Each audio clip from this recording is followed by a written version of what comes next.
Hello, everybody. Welcome to episode number 2 of Chronicles of the Thin Line. I am your host, John, and tonight we have some pretty controversial topics we're going to go over. But firstly, I start the show off, and I will always start every show off with a moment of silence for the fallen. And since we've spoken last week, we have had multiple line of duty deaths. And it's pretty sad because this world and this country is just a complete Charlie Foxtrot. Since we've last spoken, we've lost one firefighter, Charles Cotini. He's from Cheyenne, Wyoming. We've lost 2 canines, Django from Bakersfield, California, and we've lost Joker from Mesquite Police in Texas. We've also lost 4 police officers, 4 in a week. Sergeant Chris Ward and Deputy Logan Fox from the Watauga County Sheriff's Department. Officer Anastasio Sakos from the New York Police Department. And one that really hits home, because I've spoken to this gentleman quite a few times while I was at work. Corporal Keith Heacock from the Delmar Police Department. Just want to start off the show, and we're going to do a moment of silence.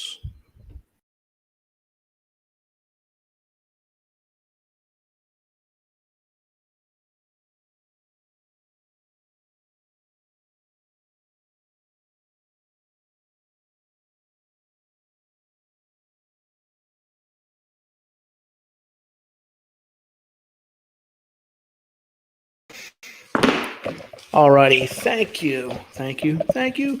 So we're going to start the show off tonight. Something that has been talked about quite a bit over the last, I'd say, maybe year or two. Maybe it's gone back a little bit further, but should police respond on mental health calls? And I guess for me, I think it's a good idea. But some other departments around the country have tried other things. And I'm going to give you an example. Seattle, on the 15th, they just started their second team. And basically, it's 2 EMTs and a EMT firefighters or a case manager. And they respond on what they call nonviolent calls, including substance abuse, mental health, medical calls, and other issues that don't require an ambulance transport. They started that program in 2019, and through some investigating techniques I've done, I can't find any issues where they've had to notify the police for really any problems. So if it works out for them, that's great. Denver also, they started a program back in June 2020. It's called the STAR program, and they have not had any violence, no arrests, no need to call for police. And a couple other cities are going to the same thing. New York, San Francisco are just a couple of examples. But 2 counties here in Maryland, they do 2 totally separate things, and it seems to be working out great. Wacomico County, any really behavioral health problem, unless there's somebody that's experiencing a medical emergency or they've injured themselves, they send police out. And as far as I know, that's been working for them. And Baltimore County, they got a really good program. And I'm gonna go in a little depth with them because that's where I come from. That's the fire department that I volunteered through. They have a team it's the Mobile Crisis Team, and it's made up of a police officer, specially trained police officer, as well as a licensed mental health clinician. Now, they respond either through 911 or there is a crisis hotline that you can get a hold of them. And they respond either with another police officer or they respond with an ambulance, or they go because they were called specifically through the crisis hotline. Now, these officers and the clinician, obviously the police officer, is armed. He's got his handcuffs. He's got everything that he protects himself with because he is a police officer. But he also has special training. Now, when these people go on calls, they're not uniformed. They don't have on their normal uniforms. They come in khakis, and they usually wear a polo, and they come in an unmarked car. And they're really laid back folks. And they really are there to help. They truly are. Like I said, they are specially trained police officers. Now, what is the difference between sending a police officer as opposed to sending EMTs or case managers? In my honest opinion, I believe it depends on the rapport that the police department has with its community. And I'm just going to throw a wild example out there. Minneapolis right now. I do not think that the community wants police officers showing up at their house for mental health stuff. I think there's a lot going on. And to be quite honest, I don't think I don't live there, but I don't think a lot of the people have faith in the police departments in that area. But then you go to other areas, and if it isn't broke, don't fix it. But I can understand with some police departments responding, and just in general, a lot of people get nervous when police are around. I mean, I've never been that type. I've had my run-ins with police, nothing bad. But, I've been pulled over. I've been pulled out of the car. I was in a wrong neighborhood once, and I was dropping a friend off. I went down the one-way street. Next thing you know, I got 3 unmarked cars and a helicopter over top thinking that I'm doing a drug deal. So they see my fire department badge and my ID and all that. But, it all depends what kind of rapport that they have with the community. So, I can understand some places, and it just really all depends on what's going on. And that's been talked about, and a lot of places are changing their ways where they're going with just, clinicians going. And I guess that's okay. I personally would rather have a police officer there with me, because you mentioned the word nonviolent calls. Now, in my experience, every call can go from nonviolent to violent and from violent to nonviolent. It all depends what it is. And I'm going to give you an example. There was just a fire department recently, an ambulance that went on a call for an overdose. Gentleman was unconscious. They administered Narcan. They were there by themselves. The guy woke up and he ran and grabbed the rifle and started pointing it at the EMS crew. Now, that's absolutely ludicrous because these guys are there to help, and I don't understand why people got to go about that. We're there to help. Now, would this be on one of the calls? Because I do know that the Denver Star team, they do respond on substance abuse. I don't know if this would be on one of them categories where it would be considered substance abuse. But hey, I guess to each his own. Now, I do want to run down a couple other things that I wanted to talk about. Pennsylvania has just now implemented extremely, and I'm so glad to hear this because I know quite a few people who have been struck by vehicles on the side of the road. Pennsylvania has now gone with higher fines for a move over or slow down policy. Well, I guess it would be a law, but the first fine is $500. That'll stick it to your pocket now, won't it? Maybe you'll move over and or slow down. It's not that difficult. People need to stop being in a rush. And that's everybody, bottom line. And that's not just for police or firefighters. That's for police cars, ambulance, tow trucks, utility workers. Move over, folks. Move over. These people are there to do a job. They don't need to be getting hit by cars, because every time you see an ambulance or you see a fire truck, and everybody is guilty of doing it, what do? You gawk, you rubberneck. Accidents happen all the time because you see flashing lights. Well, now if you get pulled over in Pennsylvania, it's $500 right off the bat. And that's what I'm talking about, because, maybe that's what needs to start happening. Protect, our folks out there that are, doing the work. And like I said, that's for tow truck drivers too. You see the amber lights, slow down a little bit. They're always on the ground. They're always beside the cars or trucks, scenes of accidents, utility workers, construction folks with the amber lights on. They're trying to make the roads a lot better, safer. And some of you folks just want to just drive at Mach 5, scoot over a lane, or slow down a little bit. Use common sense. Don't be a jackass. That could be your mom or your dad out there working on the side of the road, and, people buzzing by at Mach 5 to go one block to where it slows down and it's one lane and you got to slow down anyway. Come on, people. Just use a little common sense out there.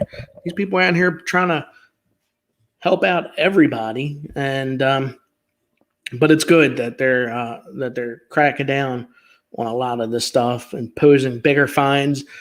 Huge law. It's 2 points right off the bat for that. 2 points, $500 and 2 points. That'll make your insurance go up. How's that going to feel? Bet that'll feel good. Bet you wish you'd have slowed the hell down for just 12 seconds. Probably not even that. Just to slow down or move over. You want to do 100 mile an hour? Move over. I hope you're not doing 100 mile an hour, because I don't know anywhere, and maybe on the Autobahn over and the other side of the pond might be 100 mile an hour. But anyway, that's here nor there. I read this article, and this is an absolute just amazing. And I spoke to these folks, and they said that I could utilize the article because a lot of these folks don't get credit like they should, because you don't hear much about it unless you live in their little small town. I got this article from the Red Star Wilderness EMS, and that's in Stanton, Kentucky. That's out in the sticks, folks. That's like way out there in Kentucky. Imagine that. 3 days ago, now this is just an amazing story. At 4:45 p.m., they got a call for a report of an unconscious, unresponsive individual atop, it's called Auxier Ridge, in the vicinity of Courthouse Rock. Apparently, it's out in the middle of nowhere. An initial hasty team consisting of the Red Star EMT as well as Powell County EMS and ambulance and Powell County Search and Rescue. They found the subject to be experiencing a toxicological emergency, and it says that he had respiratory compromise, which is, when you're in the middle of nowhere, that's probably not a good thing to be experiencing. So it says they took decisive action to establish an effective airway, and then they were joined by paramedics who obviously started ALS. Now, folks, I don't know if anybody has ever been in the middle of nowhere or at far off of the beaten path for EMS calls or fire calls, but it's rough. So, they hooked this guy up, told him his monitors. Now, I do believe that they called for the National Guard for one of their helicopters, but I believe it was down. So they had a 6-hour hike. 6-hour hike. Can you imagine carrying somebody out 6 hours to get them to the nearest, just anywhere? They had the Eastdale County Rescue Squad, the Tri-County, the Tri-Community Volunteer Fire Department, the Wolf County Search and Rescue Team, and they did get this person to the Kentucky Trauma and Emergency Services, and they got him out. But it's just amazing how these folks work, and you don't hear much about them. Usually when you hear about stuff that's in the wilderness or out in the middle of nowhere, it's usually like a line of duty death from a wildland firefighter. But you don't hear about all the wilderness rescues and stuff like that you would hear about around here. But these folks do a hell of a job. I mean, it's not like it's a Baltimore City or a Baltimore County or one of your city ambulances where it's pick them up, transport them 5 minutes, and you're at the hospital. And usually that's where the waiting game is, where you wait for like 3 hours for bed, which is a whole nother story. It's going to be on a whole nother topic. And I'm going to get to that because I'd like to get a couple paramedics on here and get their opinion. But I did want to give a big shout out to these guys because, they do just amazing work. And I can't even go into how much training that they probably go through on a daily basis just to survive, to be able to survive out, who knows how long it's going to be. If anybody's ever watched Lone Star Law or Northwoods Law, especially Northwoods Law with the folks up in the Northeast, Maine, where they got all kind of torrential stuff, they do quite a bit of rescues up there, and that's just amazing. The amazing work that they do. But also want to get everybody's opinion on something. And this is for my fire folks or EMS. But what about all electric fire trucks? All electric fire trucks. Because the Rosenbauer, which is the Rosenbauer RT, is the first all-electric fire truck to hit the streets here in America. And Wednesday, they stopped in Howard County. So could that be a new thing? All-electric fire trucks? I don't know how I feel about that because there's a lot of water involved. And you got an all-electric fire truck? I'd have to see some of the safety standards on that to even think about wanting to ride on that thing, because I can only imagine some of the stuff that can go wrong. But I want to get briefly into what I'm going to talk about next week. And this is the big topic for next week. For these days and age, should paramedics or the drivers carry a gun? I know a lot of places have their paramedics wearing bulletproof vests, but should they be allowed to carry a gun? My opinion, I'll give you my opinion next week. So tune in next week. It's going to be Friday night, 6 p.m. And I'll tell you what I think. But I want you guys to leave your comments, or you can email me, thethinlinepodcast@gmail.com, and I'll read them. But we're going to go over some stats, and we're going to go over a bunch of other stuff in reference to that topic, because it's been talked about. Paramedics carrying guns on the ambulance. When? Should they? Certain calls, maybe? Special training? What about if you have a paramedic on your ambulance? Let's say you're a volunteer ambulance and he is a paramedic, but he's also a commissioned police officer. Should he be allowed to carry on the ambulance, although he's not acting as a police officer? This is a big topic. I've seen this all over, and I'll get into that. But you're going to have to join me next week. So tune in. Everybody stay healthy, stay safe. Everyone goes home. Have a good night.